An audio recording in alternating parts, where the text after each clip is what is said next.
Assalamualaikum warahmatullahi wabarakatuh. Alhamdulillah wassalatu wassalamu ala Rasulillah wa ala alihi wa sahbihi wa sallama tasliman katsira, amma ba'du. Alhamdulillah, pagi hari ini kita berkesempatan untuk kajian secara online dari kelompok kajian Humaira.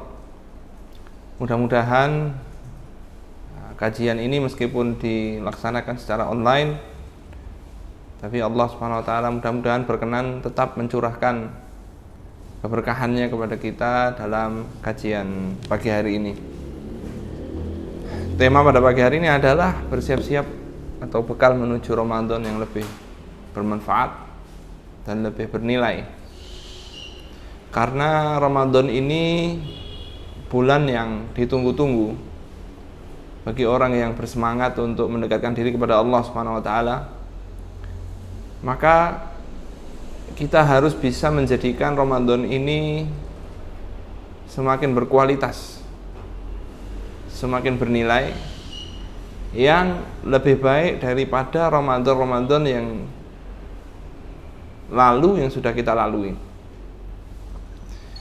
Karena Ramadan ini adalah hadiah dari Allah Subhanahu wa taala untuk kita, umatnya Nabi Muhammad sallallahu alaihi wasallam, yang tidak diberikan kepada umat-umat yang lain. Puasa memang ibadah yang sebelumnya umat-umat lalu itu diwajibkan juga. Tapi keutamaan dan dilipat gandakannya pahala-pahala di bulan Ramadan ini, apalagi Lailatul Qadar, itu adalah hadiah khusus yang Allah Subhanahu wa taala berikan khusus kepada umat Nabi Muhammad sallallahu alaihi wasallam. Makanya ajang bulan Ramadan ini, ya, kalau kita ilustrasikan sebagai perlombaan, misalnya ada lomba maraton misalnya dengan hadiah besar 25 juta misalnya, itu 30 juta. Orang yang pintar ketika mendaftar pasti akan mendaftar jauh-jauh hari, kemudian akan mempersiapkan berlatih setiap hari supaya bisa mengikuti lomba lari tadi dengan maksimal dan bisa dapat juara. Setiap pagi dia lari-lari, ya, kemudian bawa beban. Kenapa dia berletih-letih? Supaya ketika hari H dia bisa mengikuti perlombaan dengan maksimal. Itu orang yang pintar. Tapi kalau orang yang pemalas, ya dia ikut lomba nggak persiapan, nanti hari H, besoknya hari H, H-1 baru nyari-nyari sepatunya, baru nyari-nyari kaosnya, nyari-nyari celananya, ya dia nggak akan bisa juara karena dia nggak melakukan persiapan. Itulah makanya para ulama, ya, di antara disebutkan, diriwayatkan bahwa di antara ulama ada yang mengatakan bulan Rajab adalah bulan untuk menanam, bulan Sya'ban adalah bulan untuk mengairi, ya, jadi disiram tanamannya. Bulan Ramadan adalah bulan atau waktu untuk panen. Makanya mereka, para ulama itu, kalau sudah masuk bulan Rajab, mereka mulai persiapan. Jadi persiapannya 2 bulan. Nanti masuk bulan Sya'ban semakin bersiap-siap lagi, ya, semakin tinggi lagi persiapannya. Sehingga ketika masuk bulan Ramadan dia siap untuk lari kencang, siap untuk meningkatkan kualitas ibadahnya, dan juga siap untuk meningkatkan kuantitas ibadahnya. Ya, jadi bukan kualitas saja ditingkatkan di bulan Ramadan, tapi kuantitas, jumlah dari ibadah itu juga harus ditingkatkan. Nah, makanya orang petani yang bodoh itu adalah petani yang pengen menanam kemudian langsung diairi kemudian langsung panen. Itu nggak bisa. Itu sama saja kita yang masuk ke bulan Ramadan nggak pakai persiapan. Ya pengennya langsung nanam, pengennya langsung diairi, pengennya langsung panen di waktu yang sama, nggak bisa. Harus ada persiapan sebelumnya. Nah, maka persiapan apa yang harus dilakukan oleh seorang muslim yang akan memasuki bulan Ramadan ini? Ya, bulan yang penuh barokah ini. Yang di sana banyak hadiah-hadiah Allah Subhanahu wa taala dari ampunan-ampunan. Di antaranya Nabi SAW bersabda, "Man shoma Ramadhana imanan wa ihtisaban, ghufira lahu ma taqaddama min dzambi."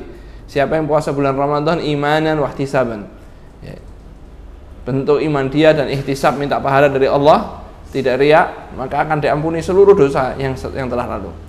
Kemudian ditambahkan dalam hadis yang lain, wa man qama ramadhana imanan wa ihtisaba ghufira lahu ma taqaddama min dzambih. Siapa yang qiyam salat malam di bulan Ramadan imanan wa ihtisaban, minta pahala dari Allah, ghufira lahu ma taqaddama min dzambih, diampuni dosanya yang telah lalu. Kemudian ada tambahan lagi, wa man qama lailatal qadri imanan wa ihtisaba ghufira lahu ma taqaddama min dzambih. Siapa yang qiyam atau salat malam di Lailatul Qadar, Allah ampuni semua dosa-dosa yang telah lalu. Ya, ini 3 hal ini ya, luar biasa. Makanya ampunan itu diobral oleh Allah Subhanahu wa taala.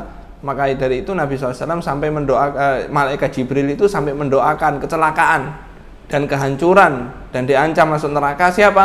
Orang yang masuk di bulan Ramadan ya, kemudian keluar dari bulan Ramadan, dosanya belum diampuni, dan Nabi SAW mengamini doa itu. Dalam satu riwayat disebutkan Nabi SAW naik ke mimbar ada tiga anak tangga mimbar yang Nabi SAW itu. Kemudian beliau mengatakan amin, ketika naik lagi mengatakan amin, kemudian ketika yang ketiga mengatakan amin. Ya, para sahabat mendengar itu merasa tidak biasa Nabi SAW mengatakan amin 3 kali.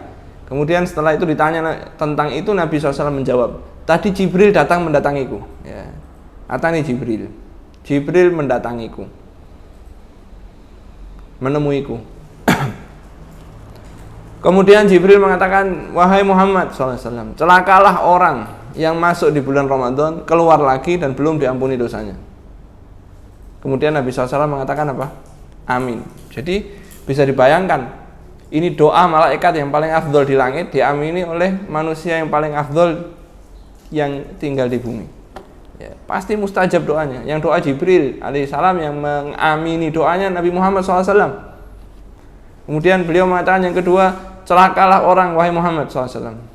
Celakalah orang yang kedua orang tuanya masih hidup, atau salah satu dari kedua orang tuanya masih hidup dan sudah tua, tapi tidak berhasil memasukkannya ke dalam jannah. Artinya dia tidak melayani orang tuanya. Nabi SAW mengatakan amin. Ya, jadi didoakan kecelakaan oleh malaikat Jibril, orang-orang yang tidak melayani orang tuanya ketika sudah sepuh, dan diamini oleh Nabi SAW. Kemudian yang ketiga, celakalah wahai Muhammad SAW, orang-orang yang namamu disebut di depannya tidak mau bersolawat kepadamu. Kemudian Nabi SAW menyebut amin. Makanya kalau disebut nama Nabi, langsung Nabi Rasulullah, Nabi Muhammad, langsung kita wajib untuk bersolawat dengan mengucapkan apa? Sallallahu alaihi wasallam. Kalau tidak, kita terkena doanya malaikat Jibril yang diamini oleh Nabi Muhammad sallallahu alaihi wasallam, waliyadzubillah. Kemudian di bulan Ramadan ya, ada yang kita sebut sebagai hadiah tadi ya, yaitu Lailatul Qadar. Ini hadiah yang tidak ada bandingannya. Yang karunia ini hanya diberikan khusus untuk umatnya Nabi Muhammad sallallahu alaihi wasallam. Kita kadang-kadang membaca Nabi SAW itu umatnya paling terakhir, umurnya paling pendek, tapi di hari akhir itu apa? Terdepan. Ya, di hari akhir itu terdepan. Bandingkan umat-umat terdahulu. Ya, umatnya Nabi Nuh misalnya. Nabi Nuh itu dakwahnya tok itu 950 tahun. Dakwahnya tok. Lah umurnya berapa? Wallahu a'lam. Ya, fala bitsafihim alfasanatin ila khamsina aman. Fa akhadhahum tufan wa hum zalimun. Nabi Nuh tinggal bersama kaumnya berdakwah itu 950 tahun. Ya, 1000 tahun kurang 50 tahun. Bayangkan ya, kalau umurnya itu 1000 tahun, ya, umurnya 1000 tahun, ya, kemudian kehidupannya seperti kita. Misalnya kalau kita ini kan umurnya 60 tahun, betul nggak? 70 tahun. Ya, 8 jam untuk tidur kan begitu. Berarti berapa itu? Ya, sepertiganya. Ya. Jadi 20 tahun sudah kepotong untuk tidur, untuk kerja, untuk ini. Lah ibadahnya itu sehari cuma mungkin 1 jam. Ya. Dikali 70 tahun itu jadi berapa tahun ibadahnya? Lah umat terdahulu umurnya 1000 tahun. Mungkin ibadahnya sehari 1 jam juga, tapi umurnya 1000 tahun. Mana pahala yang lebih banyak? Tentu umat-umat terdahulu. Tapi karena umat Nabi SAW ini diberi hadiah.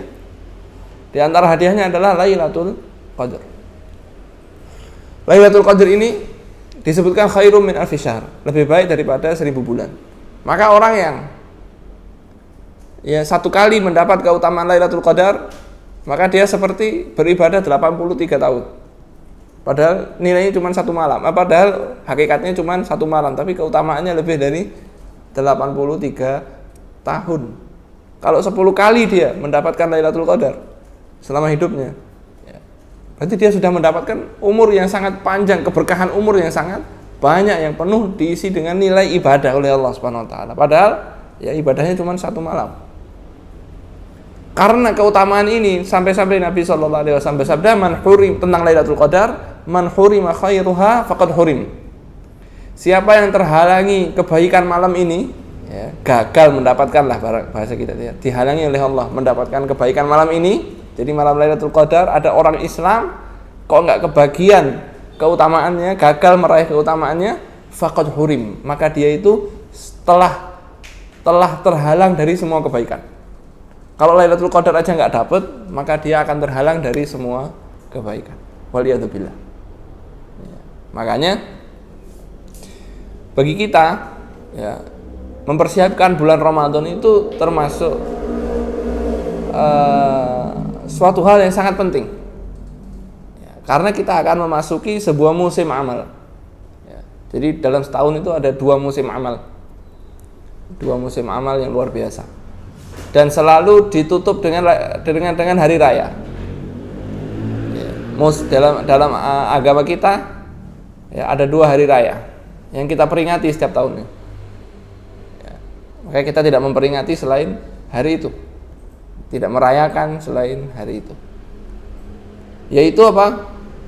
Didahului selalu dua hari raya ini selalu didahului dengan musim amal. Musim amal. Contohnya seperti Idul Fitri didahului dengan Ramadan. Ramadan ini musim amal. Tentu orang yang mau masuk ke sebuah musim tertentu akan bersiap-siap. Kalau sekarang mau bulan Ramadan, pasti pedagang mukena itu akan bersiap-siap stok yang banyak. Karena musim mukena ini Nah, ini bulan Ramadan ini musim amal. Selesai musim amal ditutup hari raya namanya Idul Fitri. Juga ada 10 hari pertama bulan Dzulhijjah. Itu adalah musim amal yang luar biasa. Insyaallah kita akan bahas pada waktunya mana yang lebih afdol antara bulan Ramadan dengan 10 hari pertama bulan Dzulhijjah. Itu adalah afdalu ayyamid dunya. Sebaik-baiknya hari yang ada di dunia itu adalah 10 hari pertama bulan Dzulhijjah. Amalannya itu dilipat gandakan oleh Allah Subhanahu wa taala. Ditutup dengan hari raya juga, namanya hari raya Idul Adha. Maka bagi kita merupakan sebuah keharusan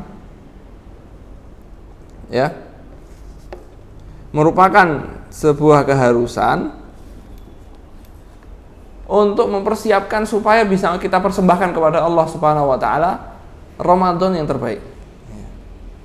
Memang yang pertama mudah-mudahan Allah sampaikan kita di bulan Ramadan karena masih ada 11 hari. Tapi kalau Allah sampaikan kepada kita, mudah-mudahan Allah bisa berikan kekuatan kita untuk menjadikan Ramadan ini itu Ramadan terbaik dalam hidup kita. Nah, persiapan apa yang harus kita lakukan? Itu paling tidak ada 3 hal yang harus kita siapkan. Paling tidak ada 3 hal yang harus kita siapkan.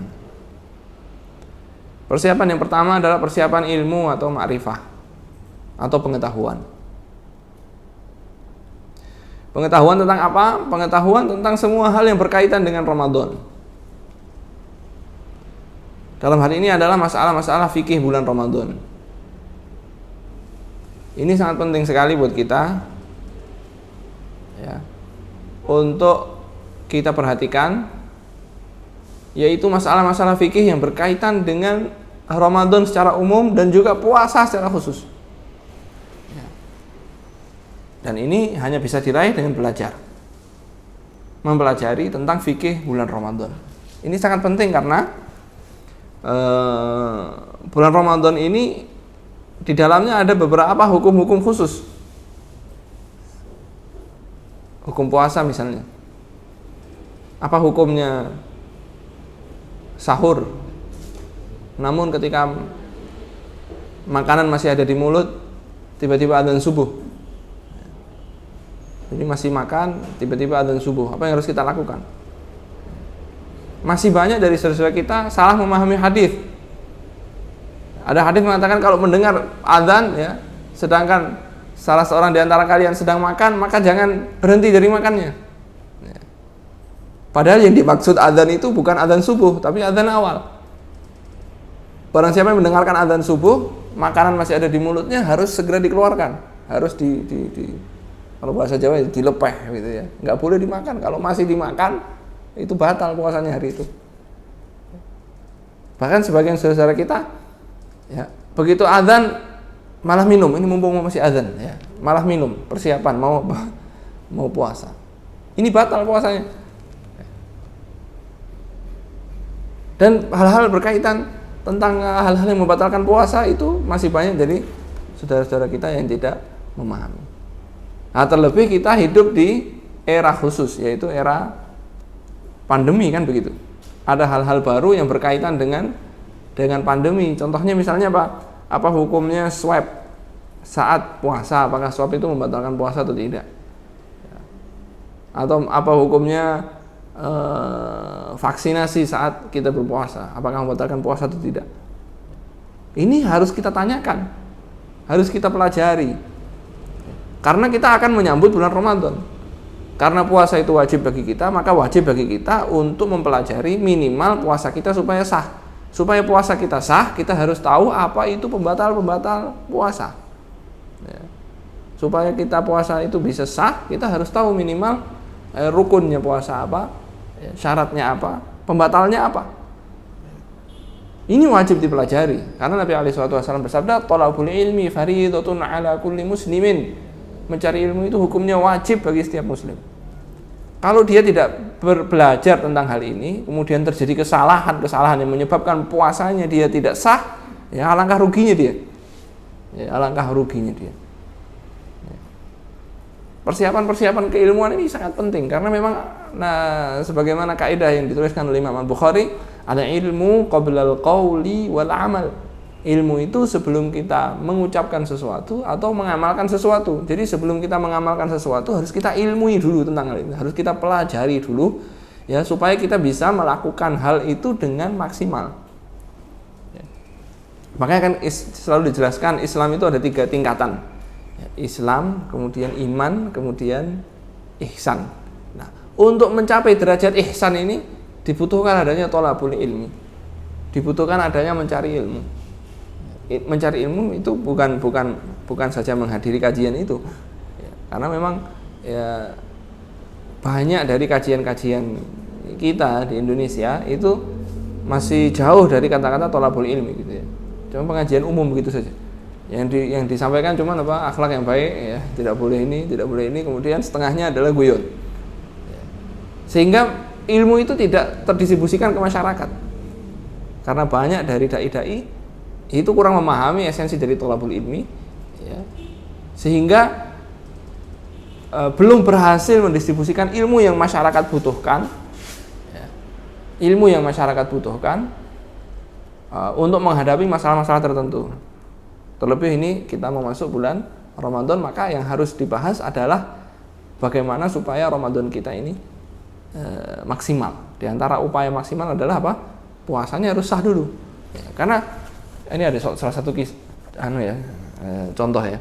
Teman saya itu ya bukan tinggal di pedalaman, tinggal di Klaten. Dia bercerita, kakek saya setiap Ramadan dia masih berpuasa. Setiap Ramadan masih berpuasa. Tetapi dalam keadaan puasa masih pergi ke sawah.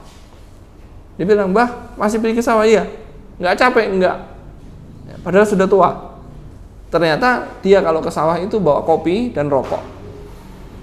"Loh, Mbah, katanya puasa." "Loh, puasa itu kan yang penting nggak makan." Ya. Puasa itu yang penting nggak makan. Ini saya cuma minum kopi, ini saya bawa rokok. "Mbah, nggak boleh." "Oh, kalau nggak boleh saya nggak mau puasa. Saya bisa nggak makan 3 hari, tapi kalau ngerokok saya harus. Kalau kopi saya harus." Jadi dikira puasa itu cuman makan. Ini baru terkait hukum-hukumnya. belum terkait adab-adab, belum terkait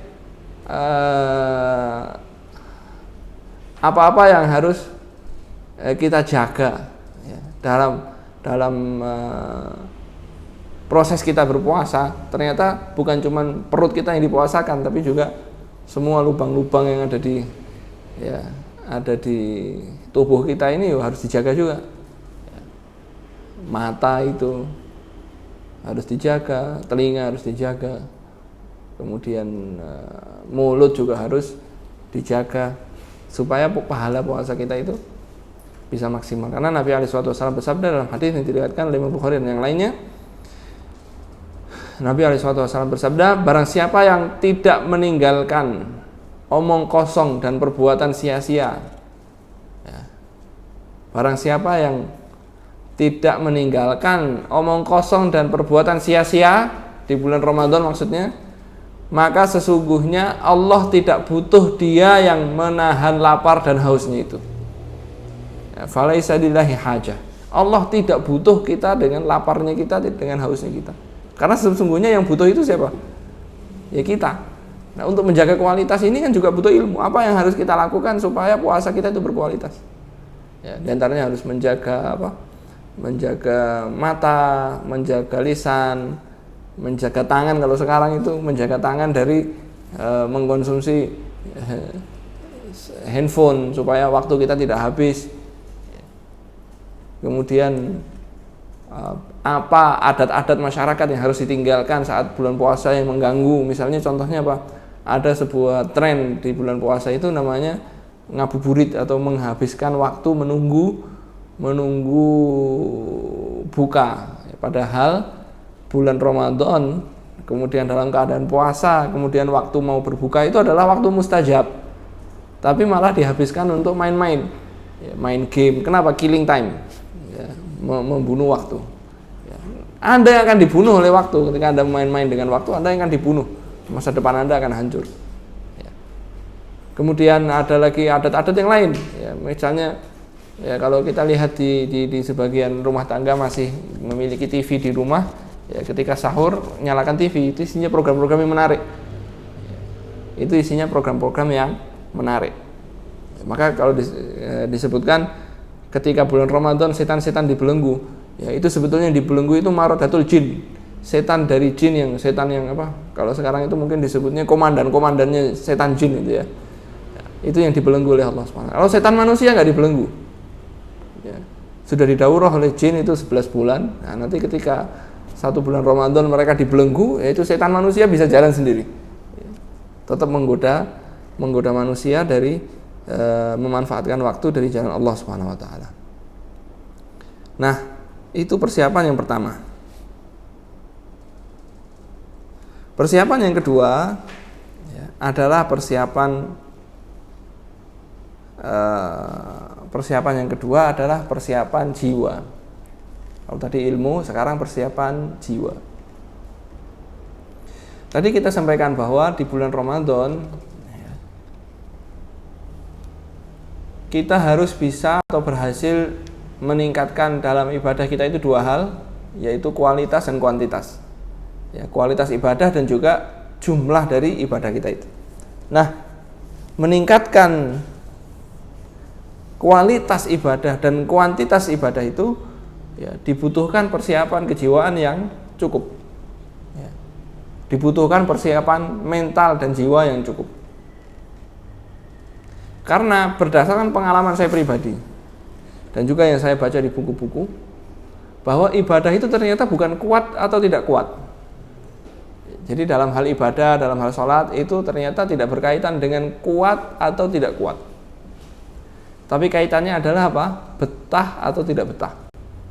Ini pengalaman pribadi saya yang akan saya kisahkan nanti insya Allah. Jadi kita dalam beribadah, sebetulnya ibadah yang kita lakukan itu, ya, tidak banyak mengeluarkan tenaga, tapi nyatanya kita nggak kuat. Yang pada hakikatnya bukan nggak kuat, tapi kita nggak betah berlama-lama. Kita belum asyik berlama-lama, sehingga nggak betah, sehingga kita nggak bisa kuat. Kalau dulu pernah ada kampanye waktu Pilpres di Sriwedari itu. Ingat nggak? Itu kan berjam-jam. Orang berdiri semua. Dari mulai jam sekian sampai jam sekian. Itu kalau diaplikasikan dalam sholat, itu belum tentu semua orang yang berdiri itu betah berdiri selama itu dalam sholat. Kenapa? Karena ketika kampanye dia asik, ketika sholat dia nggak asik. Makanya dia nggak bisa berlama-lama sholat. Ya, nggak bisa berlama-lama sholat. Orang duduk di bioskop misalnya, nonton film 3 jam, dia betah. Tapi belum tentu di waktu yang sama dia nonton kajian itu 2 jam bisa betah. Nonton ya. Atau dia datang ke majelis ilmu duduk 2 jam itu belum tentu dia betah.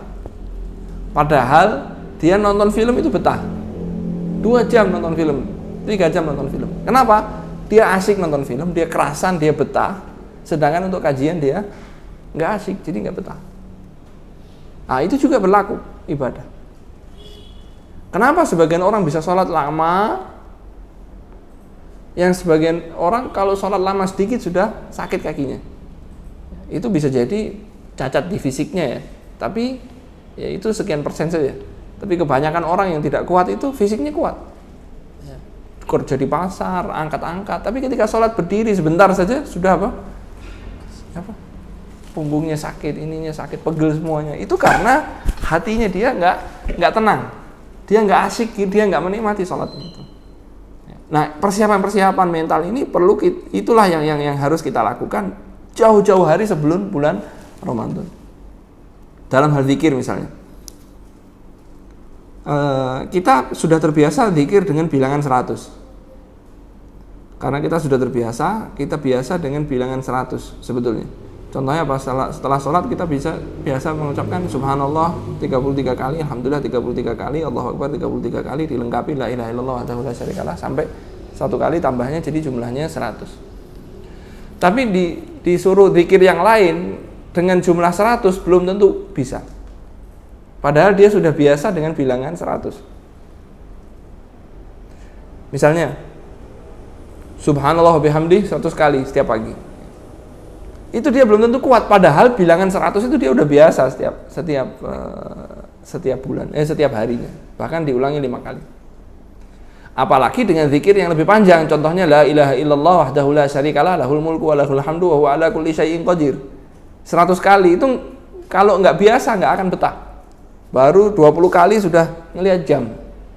Saya udah zikir 5 menit baru 20 kali. Kalau 100 kali berarti menghabiskan waktu 25 menit. Gimana ini? Hatinya sudah nggak tenang, nggak nyaman. Karena nggak terbiasa. Dia nggak menikmati. Maka ibadah itu nomor 1 kita biasakan, kita paksa. Nomor 2 kita nikmati, baru nomor 3 kita bisa betah. Berakrab-akrab. Contohnya juga membaca Al-Quran. Sebetulnya membaca Al-Quran itu mengeluarkan banyak energi atau tidak? Enggak. Energi yang dikeluarkan untuk seorang yang membaca Al-Quran itu sangat sedikit sekali. Kecuali dia baca Qurannya teriak-teriak. Seperti ngaji dengan nada-nada tertentu. Itu memang menguras energi. Tapi kalau ngaji biasa, innal ladzina kafaru sawa'un 'alaihim anzartahum am lam tunzirhum la yu'minun. Itu enggak makan energi. Paling juga lehernya kering, minum air, selesai. Tapi karena orang itu enggak betah, untuk menyelesaikan 1 juz itu perjuangan itu. Padahal 1 juz itu cuman sedikit sekali, cuman 20 halaman. Kalau mushaf cetakan Timur Tengah ya, 20 halaman, per halamannya cuma 15 baris. Jadi 15 kali 20 cuma 300 baris. Kalau koran itu kan kecil-kecil, itu barisnya banyak. Tapi kalau kita baca koran itu bisa betah. Kalau apalagi grup WA itu kan berapa ratus baris itu ya. Itu kita bisa betah, bisa lama-lama. Tapi kalau Al-Quran nggak bisa. Kenapa? Dia nggak asik, dia nggak betah, dia nggak nyaman sama dia. Makanya sebagian, padahal guru saya itu selalu bilang, ya dia sampaikan pakai bahasa Jawa itu. Sak males-malese wong Islam, ya, kuwi minimal sedina kudu khatam 1 juz. Ya. Bilang sak males-malese wong Islam, kuwi sedina minimal kudu khatam 1 juz. Itu minimalnya. 1 bulan khatam sekali itu minimal bagi seorang muslim yang males. Ya. Kalau yang semangat bisa khatam 2 kali, 3 kali, 4 kali. Itu di luar bulan Ramadan. Nah, di antara kita mungkin untuk membaca 1 juz itu, kalau orang yang hafal dengan bacaan yang tartil itu memakan waktu cuma setengah jam, ya, cuma setengah jam. Kalau bacaannya agak cepat itu 20 menit 1 juz. Kalau nggak hafal dia baca dan bacanya lancar, biasanya 1 juz itu 40 menit. 1 juz itu makan waktu cuma 40 menit. Kalau dia bacaannya berat, ya bahasanya kerotal-keratul begitu ya, itu 1 juz itu bisa 1 jam. 1 juz itu bisa satu jam. Ya anggap saja 1 jam, ya setiap hari membaca Al-Quran 1 juz, ya dibagi saja, pagi setengah jam, malam setengah jam, itu sedikit sekali. Ya, sangat sedikit sekali. Setengah jam itu, ya paginya, kemudian malamnya setengah jam sudah dapat 1 juz. Itu semales-malesnya orang. Itu di luar bulan Ramadan. Lah kalau orang yang di luar bulan Ramadan kesulitan membaca 1 juz, lah di bulan Ramadan dia nggak akan bisa baca 1 juz. Nggak akan bisa khatam 1 kali di bulan Ramadan. Nah ini akan rugi, padahal bulan Ramadan itu disebutnya Syahrul Quran. Syahrul Quran. Makanya disebutkan tadi bulan Rajab bersiap-siap itu untuk ini. Di bulan Rajab mulai ditingkatkan baca Qur'annya, dipaksa dirinya. Ketika dia memaksa diri selama 2 bulan, itu sudah hilang itu beratnya itu. Tinggal apa? Tinggal kebiasaannya saja sudah. Ya. Beratnya, rasa beratnya sudah hilang. Dia sudah bisa menikmati. Ya. 1 hari misalnya dipaksa 2 juz, nanti Ramadan dia bisa 2 juz 1 hari. Ya. Kalau bulan Ramadan ingin 5 juz, ya 5 juz, nanti pas bulan Ramadan dia bisa 5 juz. Kalau nanti saya bulan Ramadan mau 5 juz. Kemudian hari H pertama bulan Ramadan itu pertama kali dalam hidupnya baca 5 juz. Ya, nggak akan bisa sampai akhir istiqomah 5 juz. Nggak akan bisa. Ya. Makanya dibutuhkan persiapan yang kedua itu persiapan mental kita, fisik mental kita, kemudian kejiwaan kita siap untuk berlari kencang untuk bulan meningkatkan kualitas amal dan kuantitas amal di bulan Ramadan. Sehingga kita bisa meraih derajat yang tinggi di sisi Allah dari maksimalnya upaya kita di bulan Ramadan. Kalau ulama salaf itu biasanya di bulan Ramadan itu libur, tokonya ditutup, ya. Kemudian full baca Quran. Maka disebut bulan Ramadan itu Syahrul Quran. Ya, semuanya baca Quran. Kajian-kajian libur. Kalau di Indonesia bulan Ramadan itu bulan kajian. Jadi ustadz-ustadz itu bulan Ramadan itu habis subuh ngisi, jam segini ngisi, pulang masih disuruh ngimami taraweh, masih suruh ngisi kajian sebelum buka, habis itu ngimamin taraweh, habis taraweh ada kajian lagi. Ya, kapan ustadznya mau murojaah Quran? Kapan ustadznya mau khatamkan Quran gitu loh. Ya. Kalau habis Ramadan nggak ada kajian. Kebalik begitu. Sebetulnya sebelum Ramadan atau setelahnya itu kajian full nggak apa-apa. Ya, bulan Ramadan kita amalkan apa yang dapat di kajian itu, ya, kita libur. Ya, kajian kita liburkan full ibadah. Tapi dijawab sama panitianya, Ustadz, kalau kita nggak ada kajian, akhirnya nggak full ibadah, nggak full kajian juga. Akhirnya nggak dapat kajian, orang-orang pada nggak ibadah. Akhirnya apa? Tetap diadakan kajian. Kalau di Arab nggak ada. Ramadan itu nggak ada sekolah. Ramadan itu nggak ada taklim. Dulu pernah di kampus kita, ya karena ada beberapa hal, satu dan lain hal, bulan Ramadan akan dipakai untuk ujian. Itu mahasiswa semua ya, datang ke kantor demo. Kita nggak mau Ramadan dipakai untuk ujian. Kemudian sebagian dosennya juga sebetulnya kita nggak mau Ramadan ngawasin, Ramadan ngoreksi dan lain sebagainya. Akhirnya ujiannya diundur pada pada Ramadan. Karena memang bulan Ramadan nggak ada pengajian, nggak ada apa, sudah. Semuanya full ibadah. Semuanya full ibadah. Nah ini yang harus kita tiru ya, di Indonesia, yaitu memaksimalkan bulan Ramadan untuk benar-benar ibadah. Benar-benar ibadah. Tapi sekali lagi, namanya ibadah itu berkaitan dengan kenyamanan kita. Kalau kita ngobrol dengan orang yang nyaman, itu bisa lama, betul nggak? Kalau orangnya kita nggak nyaman, mau ngobrol lama itu sudah menyiksa, cukup menyiksa. Ini kapan orangnya kok nggak pulang-pulang? Kadang-kadang ada tamu yang kita nggak nyaman, ngobrol sudah habis yang mau diobrolkan, udah diem-diem gitu, kok nggak pulang-pulang tamunya. Nah, ini juga pengalaman pribadi saya yang seperti saya sampaikan tadi. Ketika tahun 2006 atau 2007 saya lupa. Itu saya dikirim tugas dari pesantren ke sebuah desa namanya Raja Desa. Jadi desa banget itu ya, sampai namanya itu Raja Desa.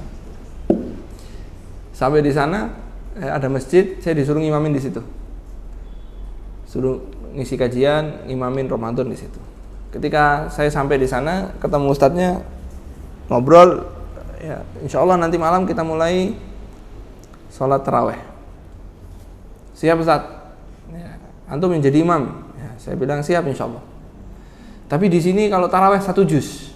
Waduh, yang benar Ustaz? Iya betul. Ini di desa seperti ini mau ngimamin 1 juz Ustaz? Iya betul. Dalam hati saya, masa ini bercanda ini Ustaz ini. Ketika datang waktu maghrib, saya lihatin jamaahnya tua-tua semua. Jamaahnya tua-tua semua. Kemudian saya masih berpikir mungkin nanti isya jamaahnya lain.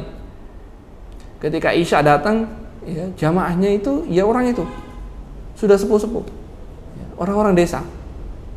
Nah, saya tanya Ustadz, ini benar 1 juz? Benar, mulai Al-Baqarah. Ya sudah, Bismillah, dimulai Al-Baqarah.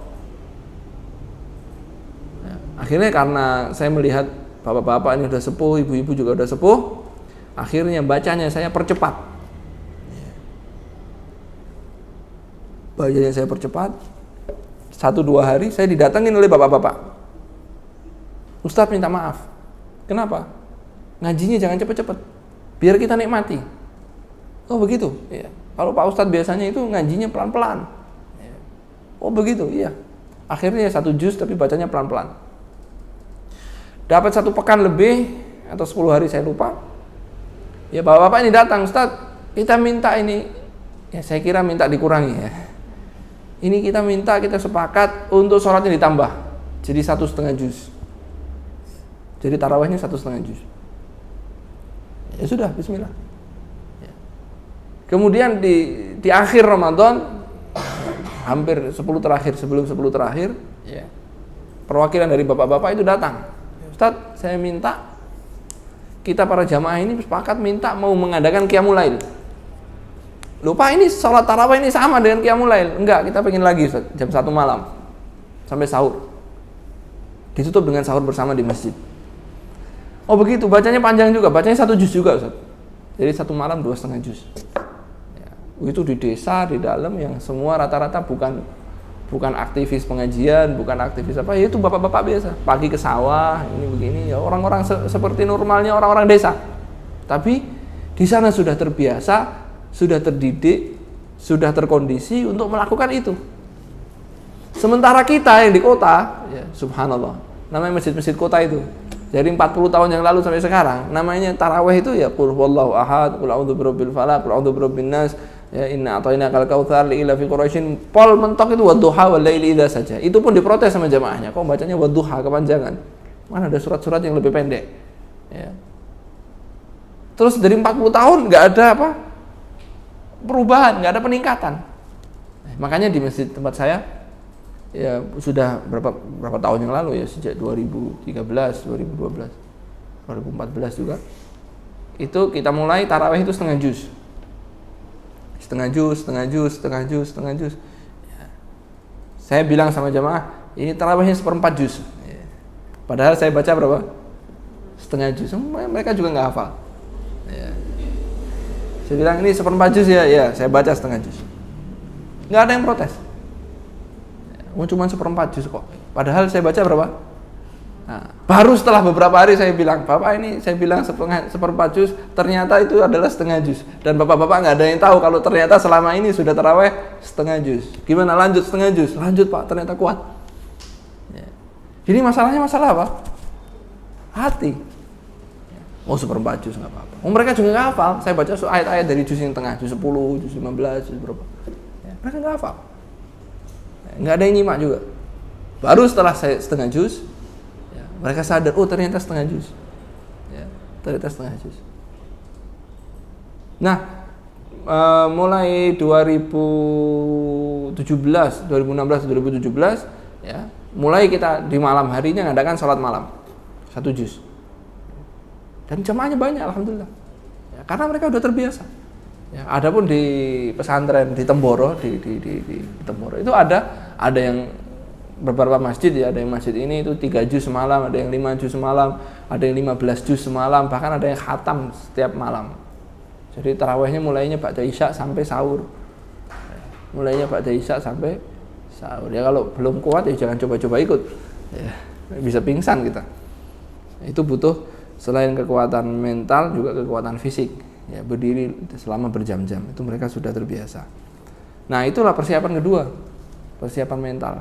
Dan dari pengalaman saya itu, saya simpulkan ternyata ibadah itu bukan kuat atau tidak kuat, tapi betah atau tidak betah, nyaman atau tidak nyaman. Kalau kita sudah nyaman sholat panjang itu nggak ada masalah. Bahkan ya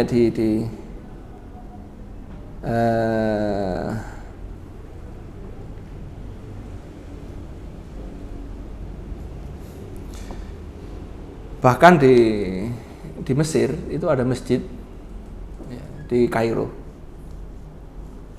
yang menjadi imam itu profesor atau syekh profesor Usama Abdul Azim kalau nggak salah namanya itu ya, profesor di Al-Azhar. Dia itu bukan bulan Ramadan ya, hari biasa itu kalau sholat maghrib itu kadang 1 juz ya, sholat maghrib 2 rakaat dibaca itu 1 juz. Jadi takbiratul ihramnya itu waktu qomat maghrib, ya, salamnya itu sudah lewat isya. Ya, jadi dari 1 juz dibaca itu, ya, sampai isyanya lewat itu dia belum salam. Ya. Nanti istirahat sebentar, assalamualaikum, zikir sebentar, adzan, habis adzan, ya, sholat sunnah, habis itu mulai qomat isya, itu isya itu bisa 3-4 juz. Ini selesai bisa jam 10, bisa jam 11, kadang jam 12, tergantung imamnya. Imamnya ya beliau sendiri sudah tua. Ya, Profesor Usama Abdul Azim sudah tua orang. Ya, sudah tua, jenggotnya sudah putih begitu. Ya, sudah sepuh, tapi masih kuat ngimamin setiap hari itu 3 juz sholat isya. Ya. Bayangkan kalau bulan Ramadan seperti apa itu? Ya. Bulan biasa saja seperti itu. Dan masjidnya penuh. Ya. Kalau teman saya cerita, wallah alam saya juga belum pernah ke sana. Masjid itu 2 lantai atau 3 lantai itu penuh dengan orang yang memang sengaja pengen sholat ke situ. Itu saya nggak bayangkan kalau orang nggak tahu, ya, tahu-tahu sholat di situ dari mulai qomat maghrib selesainya lewat isya. Jadi dia langsung duduk mau nggak mau nunggu qomat isya, dia sholat isya di situ sampai selesainya jam 11 malam, jam 12 malam. Ya. Syekh Aid Al-Qarni, ya, ini sebagai cerita saya tambahan, menuliskan di kitabnya namanya Idhaq, ya, tersenyumlah, ya, tersenyumlah, Ibtasim itu Ibtasim. Ada seorang badui, dia itu nggak hafal Al-Quran, nggak pernah menghafal, cuma hafal Al-Fatihah saja. Suatu subuh dia sholat ke masjid, ya, imamnya panjang, sebetulnya panjangnya cuma sedikit ya, 2 halaman mungkin atau 3 halaman. Tapi di antara yang dibaca adalah potongan surat Al-Baqarah. Dia bilang apa? Innallaha ya'murukum an tadhbahu baqarah. Loh, kata si badui ini, loh, imamnya baca surat Al-Baqarah. Dikiranya baca surat Al-Baqarah semua. Dia bilang Al-Baqarah ini surat paling panjang. Ya. Padahal imamnya cuma baca sebentar. Dia salam, dia marah-marah pulang. Ya. Karena sawahnya kenapa atau ternaknya dia terlambat. Ya. Kemudian besok harinya dia datang. Ya. Imamnya membaca surat Al-Fil. Baca alam tara kaifa fa'ala rabbuka bi ashabil fil. Fil itu gajah. Dia bilang kalau kemarin Al-Baqarah saja sapi panjangnya seperti itu, ya. Sekarang ini fil gajah seperti apa panjangnya. Akhirnya Badui itu memotong sholatnya, kemudian pulang ke rumah, ya, membatalkan sholatnya. Subhanallah, ya. Kita memang harus membiasakan diri untuk meningkatkan kualitas dan kuantitas ibadah. Contohnya dengan apa? Dengan meningkatkan, ya, atau dengan apa? Mempersiapkan kejiwaan kita. Jadi sebelum sholat pun itu kita siapkan bahwa saya mau sholat lama. Ya. Saya nggak hafal banyak Quran, ya, ambil mushafnya, ya. Ambil mushafnya, baca, ya. Pakai mushaf, boleh, nggak ada masalah. Ya. Sholat malam kita ambil mushaf, baca. Jadi sebelum takbiratul ihram sudah niat saya mau sholat panjang. Ya. Nah, itu persiapan yang kedua. Persiapan yang ketiga adalah planning. Persiapan yang ketiga adalah planning. Ramadan ini apa yang ingin kita lakukan? Apa yang ingin kita realisasikan? Apa yang ingin kita persembahkan untuk Allah SWT? Ini muhasabah. Kita merenung Ramadan yang lalu bagaimana, Ramadan yang sekarang mau digimanakan, mau dibagaimanakan. Ramadan yang dulu saya berhasil merealisasikan ini dan saya gagal merealisasikan ini dan ini. Maka di Ramadan yang ini kita harus punya rencana. Saya mau khatam berapa kali? Saya mau khatam 5 kali misalnya. Berarti kalau khatam 5 kali saya harus baca Al-Quran sehari berapa juz? Kalau saya ingin khatam 5 kali berarti minimal saya harus baca 5 juz. Setiap 6 hari sekali khatam, 6 hari sekali khatam, 6 hari sekali khatam. Kalau saya mau baca 5 juz, ya saya butuh waktu sekian, maka pembagian waktunya saya adalah segini. Kemudian saya mau sholat duha sekian rakaat. Saya mau sholat taraweh sekian. Saya mau ini apa? Saya mau menghatamkan atau mau berzikir apa yang harus saya zikirkan setiap pagi hari. Ya. Apa yang saya zikir setiap sore hari itu harus ditulis. Ya, sebagai bentuk keseriusan kita untuk meraih Ramadan yang terbaik. Ya, kita tulis planning tersebut. Kemudian kita tempelkan di lemari kita untuk kita baca setiap harinya dan kita menjadi tersemangati untuk merealisasikan target-target yang sudah kita letakkan sendiri. Dan tentu kalau mau membuat target juga harus sesuaikan kemampuan kita. Ya, yang belum biasa baca 1 juz kemudian targetnya mau 5 juz, ya jangan. Ya, mungkin naik sedikit 2 juz atau mungkin 1 juz dulu. Nanti Ramadan tahun depan ditingkatkan lagi, Ramadan depannya lagi ditingkatkan lagi. Inilah 3 persiapan penting, ya. 3 persiapan penting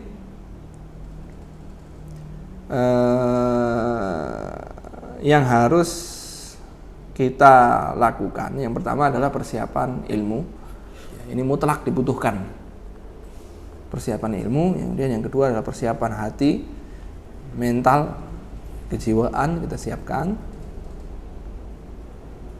Kemudian yang ketiga adalah kita mempersiapkan target-target atau rencana atau planning, ya, untuk Ramadan yang akan datang. Baik, ini sudah jam 9.30. Kemudian ada beberapa pertanyaan yang sudah masuk. Yang pertama, apa hukum vaksin saat puasa? Jadi vaksin itu disuntikkan, ya, di dalam tubuh. Para ulama menjelaskan tentang hukum menyuntikkan zat tertentu di dalam tubuh itu dibagi menjadi 2. Zat itu bermakna makanan atau tidak. Kalau yang disuntikkan vitamin misalnya, vitamin C 1000 mili disuntikkan itu badan akan terasa segar, ya, maka itu semakna dengan makan dan minum. Atau disuntikkan infus, dia nggak makan dan nggak minum tapi apa, pakai infus, dia semakna dengan makan dan minum, maka itu membatalkan puasa. Adapun suntikan-suntikan yang tidak bermakna makan dan minum, ya, seperti insulin, seperti vaksin, ya, sebagian ulama berfatwa tidak membatalkan puasa, karena 1, tidak masuk lewat lubang yang terbuka, 2, tidak bermakna makan dan minum. Adapun yang masuk lewat lubang yang terbuka yaitu adalah hidung, mulut, dan azakumullah lewat lubang dubur, itu membatalkan puasa. Maka ada obat-obatan yang dimasukkan lewat dubur. Kadang-kadang ada misalnya anak kecil panas itu dimasukkan lewat dubur, atau orang obat tertentu untuk penyakit tertentu dimasukkan lewat dubur, itu membatalkan puasa. Juga yang dimasukkan lewat hidung, yaitu membatalkan puasa. Kemudian diantaranya juga adalah swab atau PCR, swab antigen. Dalam mazhabnya Imam Syafi'i, wallahu alam, swab itu kalau masuk sampai dalam, sampai batas akhir dari hidung, maka itu disebut sudah jauh. Masuk ke jauh itu rongga dalam tubuh. Ketika masuk di situ benda apapun, meskipun itu keluar lagi, itu sudah membatalkan puasa. Adapun tetes mata dan tetes telinga, ya, memang ada perbedaan pendapat, tapi wallahu alam kita lebih condong ke bahwa tetes mata dan tetes telinga itu tidak membatalkan puasa. Tapi yang membatalkan adalah tetes hidung, karena hidung adalah semakna dengan rongga, dan yang masuk itu masuk ke saluran makan dan minum. Wallahu a'lam.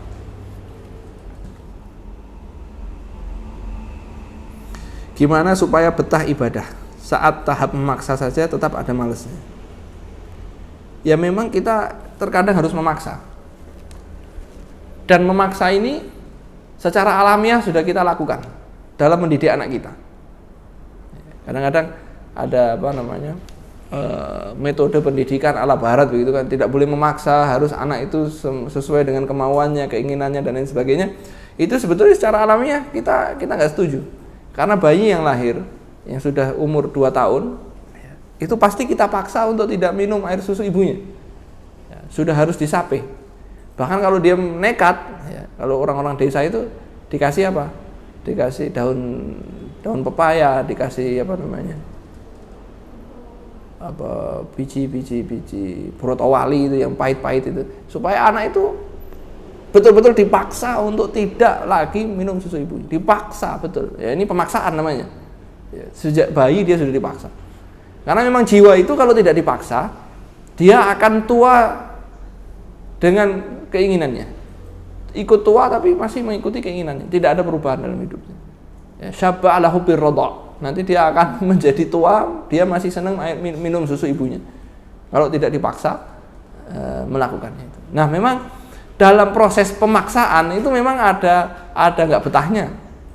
Itu jelas, namanya saja proses memaksa. Sebetulnya dia nggak mau, tapi dirinya dia paksa. Nah, penting untuk diketahui, untuk memaksa diri itu juga ada kadarnya. Ya, ada kadarnya. Misalnya kita nggak biasa sholat duha, ya, kita tidak terbiasa sholat duha. Maka yang harus kita lakukan adalah memaksa untuk biasa sholat duha, tapi kadarnya jangan terlalu banyak. Misalnya 2 rakaat. Setiap hari kita biasakan 2 rakaat.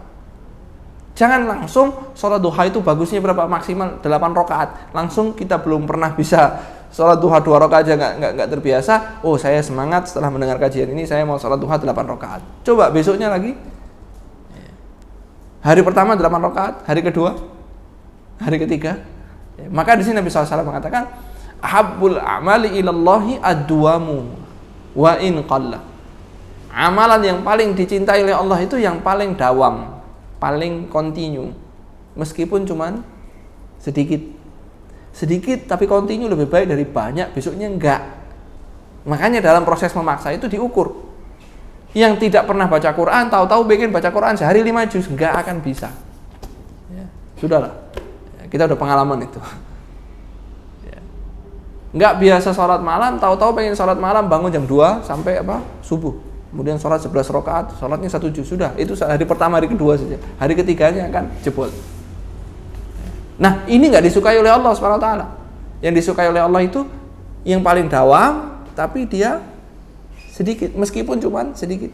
Jadi sedikit, nanti ditambah lagi.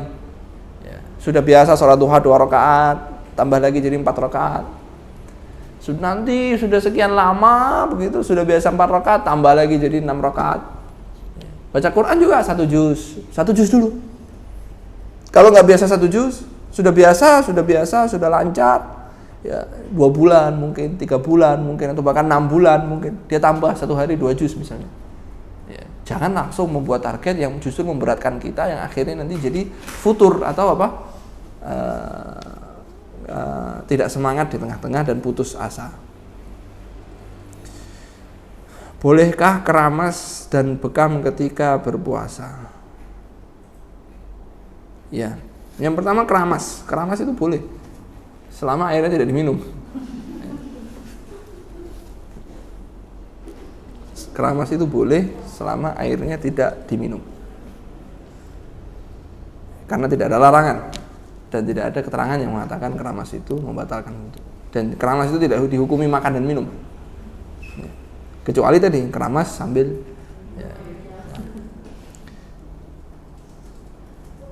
begini. Orang yang tidak sengaja minum ketika melakukan ibadah-ibadah atau hal-hal yang disyariatkan itu dimaafkan. Contohnya kumur-kumur dalam wudhu. Dia sudah hati-hati tapi nggak sengaja tertelan sedikit ya. Kalau tertelannya banyak itu pertanyaan itu, kok bisa kumur nelannya banyak itu ya. Orang yang tidak sengaja tertelan saat melakukan wudhu, kumur-kumur, padahal wudhu itu kan termasuk syariat, itu dimaafkan. Tapi ketika dia melakukan hal-hal yang tidak disyariatkan, terus nggak sengaja melakukan pembatal puasa, ya maka dia itu tidak dimaafkan. Contohnya apa? Contohnya berenang. Di bulan puasa siang hari dia berenang, kemudian nggak sengaja minum, itu nggak dimaafkan, batal puasanya. Sama juga dengan mandi ini tadi, nggak disyariatkan. Kalau puasa mandilah, nggak. Ya, tapi nggak apa-apa, silakan mandi. Tapi harus hangat apa? Hati-hati. Ya, jangan sampai keminum. Wallahu a'lam. Adapun berbekam, pendapat yang kuat wallahu a'lam, berbekam itu tidak membatalkan puasa. Baik yang membekam maupun yang dibekam, tidak membatalkan puasa. Hanya saja sebaiknya jangan dilakukan saat berpuasa, karena nanti sebagian orang itu ketika setelah dibekam itu menjadi lemah, yang akan memaksa dia untuk membatalkan puasanya. Selama tidak ada darurat, maka bekamnya setelah apa? Setelah puasa atau di malam hari. Itu terkait dengan bekam. Hukum tidur sepanjang hari saat puasa, bangun hanya untuk sholat. Ya, hukumnya apa? Ya, kalau tanya puasanya sah saja. Tapi ya eman-eman lah. Masa siangnya tidur terus malamnya main-main, siangnya tidur gitu. Maka Ramadan ini dia akan menjadi Ramadan yang tidak berkualitas. Saya pernah baca artikel Ustaz dapat hadiah haji, ada doa amalan yang Ustaz ikhtiarkan, nggak ada. Ya, saya cuma doa, saya pengen berangkat haji, begitu. Ya, mudah-mudahan kita semua diberi rezeki untuk bisa berangkat haji. Ibu saya ada pengeroposan tempurung lutut, masih bisa jalan, tapi masih bisa sholat dengan sempurna jika dipaksakan, meskipun gerakannya sangat pelan-pelan. Tapi dokter menyarankan untuk sholatnya sambil duduk saja. Ini sebaiknya bagaimana? Apakah tetap sholat semampunya atau mengikuti saran dokter saja? Kalau dokternya memang mengatakan ketika sholat berdiri itu akan membahayakan, maka kita jangan sholat berdiri. Ya, selama yang mengatakan dokternya muslim. Dan beberapa dokter memang menyarankan demikian. Karena apa? Karena kalau kita ruku dan sujud, ya, yang sebetulnya paling berat itu berdiri dari sujud atau berdiri dari duduk. Ya, bagi orang yang lututnya sakit itu akan sangat menyakitkan. Orang-orang yang seperti itu, kalau dia bisa berdiri tok tapi ruku sujudnya nggak bisa, maka dia berdiri, ketika rukuk sujud pakai kursi. Ya. Dia berdiri, ya, ketika rukuk dan sujud pakai kursi. Ya, itu makna semampunya. Sebetulnya berdirinya mampu, nggak berat sama sekali. Cuman yang berat itu misalnya rukuk dan sujudnya. Maka dia tetap wajib berdiri. Tapi rukuk dan sujudnya pakai apa? Kursi. Kalau dia berdiri nggak mampu, ya sudah, jangan dipaksakan. Ketika dipaksakan, nanti ketika dia berdiri, konsentrasinya adalah menahan sakitnya, ya, untuk bisa bertahan tetap berdiri. Orang yang pusing misalnya, dia sholat pusing, ya, akhirnya dia berupaya cepat-cepat sholatnya bisa selesai supaya dia bisa istirahat. Padahal Allah nggak paksa itu. Ya, dia pusing berdiri, ya sudah duduk sholat dalam keadaan tenang. Dia tidak terburu-buru, konsentrasinya bisa pada bacaan sholatnya. Wallahu a'lam. Bagaimana agar Ramadan tetap berkualitas untuk ibu yang memiliki bayi? Nah, Ramadan yang berkualitas untuk ibu yang memiliki bayi. Ibu yang punya bayi, ya, menyusui atau tidak? Kalau dia menyusui, ya, mampu puasa atau tidak? Kalau mampu puasa, ya tetap puasa. Kalau tidak mampu puasa, ya sudah, tidak berpuasa, tidak mengapa. Nanti diqadha di hari yang lain. Membayar qadha puasa di hari yang lain. Nah, kadang-kadang ibu-ibu yang punya bayi itu bingung mau taraweh di masjid, nggak bisa bawa bayi, nanti bayinya takut mengganggu. Ya kadang-kadang beberapa orang itu nggak sensitif, ya. Perasaannya tidak sensitif. Ya. Dia bawa anaknya 3 ke masjid, ya, semuanya ramai semua, akhirnya satu masjid keganggu semua, dan itu terjadi setiap malam. Terus bawa hadis apa? Dulu ada bayi nangis di zaman Nabi SAW, Nabi nggak marah. Ya, itu kejadiannya sekali, ya, bukan setiap malam. Ya. Apa yang harus dilakukan? Ya, dia berbuat semampunya. Ya, ketika di rumah, ya dia sholat semampunya. Ya, sholat semampunya. Yang penting jangan meninggalkan sholat. Ya. Membuat penjadwalan pada bayinya, misalnya ditidurkan jam sekian karena saya mau ini, itu dibuat lebih rapi lagi. Jam sekian saya harus memberinya makan, jam sekian saya harus begini supaya jam sekian bisa tidur. Kalau dia sudah tidur jam sekian, maka saya bisa melakukan ibadah sampai jam sekian. Ya, itu adalah upaya-upaya kita untuk memaksimalkan bulan Ramadan. Ya. Dan juga sebetulnya wanita yang haid di bulan Ramadan itu juga bisa memanfaatkan bulan Ramadan. Yang dilarang itu cuma sholat, puasa, dan membaca Al-Quran. Itu yang dilarang. Tapi zikir tidak dilarang, doa tidak dilarang. Maka sebagian akhwat, ya, di hari-hari biasa kalau haid, ya sudah tidur malam nggak bangun sampai subuh.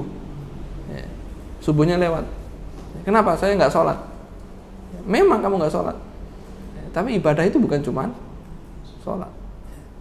Di waktu malam seperti malam terakhir, doa meskipun haid, ya, zikir meskipun haid. Kumur dengan penyegar nafas kan masih semriwing saat gosok gigi menjelang subuh. Kalau gosok gigi menggunakan kumur apa segala macam itu, ya harus hati-hati, jangan sampai masuk ke kerongkongan. Ketika dilakukan setelah subuh, ketika masuk itu bisa membatalkan puasa, ya, karena tidak disyariatkan, ya, untuk kumur-kumur pakai obat, ya. Kalau nggak hati-hati masuk nggak sengaja, puasanya bisa batal. Nah, kumur-kumurnya sebelum adzan subuh. Nanti ketika di mulut masih ada rasanya, itu rasanya saja, bendanya sudah tidak ada masalah. Selama kumur-kumurnya itu sebelum subuh. Kalau kumur-kumur setelah subuh, ya harus hati-hati, jangan sampai ada yang masuk. Nanti kita kumur-kumur, setelah kumur-kumur kerasa di sini, wah ini bahaya, ya, bahaya. Jadi sebaiknya pakai obatnya sebelum subuh.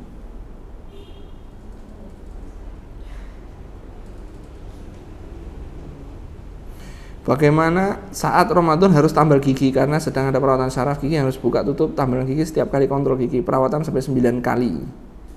Ya perawatannya habis maghrib. Dan obatnya itu masuk ke dalam atau tidak gitu loh. Kalau obatnya tidak masuk ke dalam, ya lakukan nggak apa-apa. Dan suntikannya itu bukan suntikan yang bermakna makan dan minum, tapi suntikan bius itu ya tidak bermakna makan dan minum. Jadi insya Allah tidak membatalkan puasa selama tidak ada yang masuk ke dalam. Wallahu a'lam.